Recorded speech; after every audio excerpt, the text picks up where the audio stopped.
Hello and welcome to another art house movie review.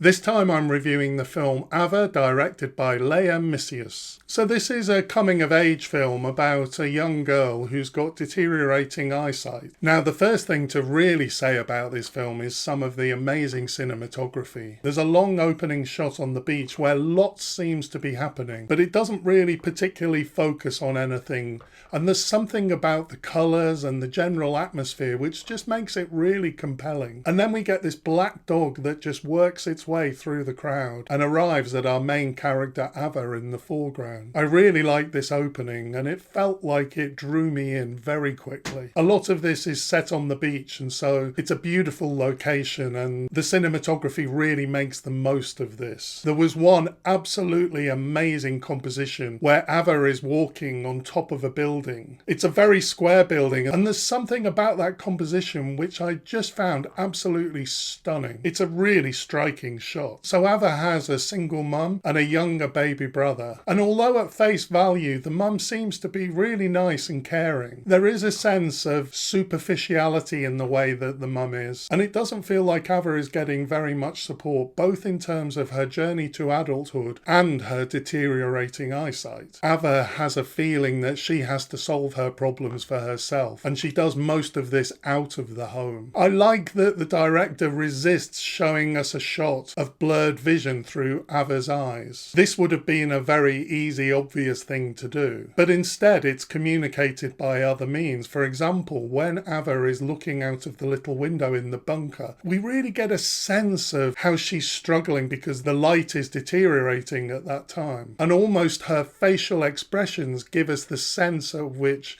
she's struggling to see. I actually thought this was really effective and smart. So although Ava is only 13, she does meet a boy, Juan, on the beach, and she appears to have a sexual relationship with him. Is it suggested that the losing of her sight is a kind of metaphor for her becoming a sexual being? I'm not 100% sure, but it does seem to be one possible interpretation. Obviously on the beach, the light is interesting, and at one point they have a conversation about the light in Denmark, and there is an interesting contrast between this and Ava's world, which is gradually becoming visually darker. I did have a question about the fact that Ava is 13 in the film, and we see her naked more than once, and also we know that she's had sex. Now, the actress who played Ava was not 13, she was over 18, but I still felt some discomfort around these issues, and it does feel like it was a deliberate decision to do this. I'm not really sure what point I'm supposed to take away from it. I think perhaps the film does take it a little bit lightly that Juan is having sex with a minor, and also that this mother has completely lost her 13-year-old child. The wedding scene at the end of the film is really interesting. It's set within this Roma community who are having a wedding, and I don't know whether this is an accurate portrayal of a Roma wedding, but it does feel like this could be the scene of an interesting film in itself. There seems to be a story within some of the characters that we see at the wedding, particularly the bride, who we've seen earlier in the film. To be 100% honest, I'm not really sure how this final act fits in with the rest of the film, but overall it did feel like an important part of the way this film took me to some kind of conclusion. I really enjoyed this film, and although I do have some reservations about the treatment of Ava as a minor, I would highly recommend this film. Thanks for watching, see you next time.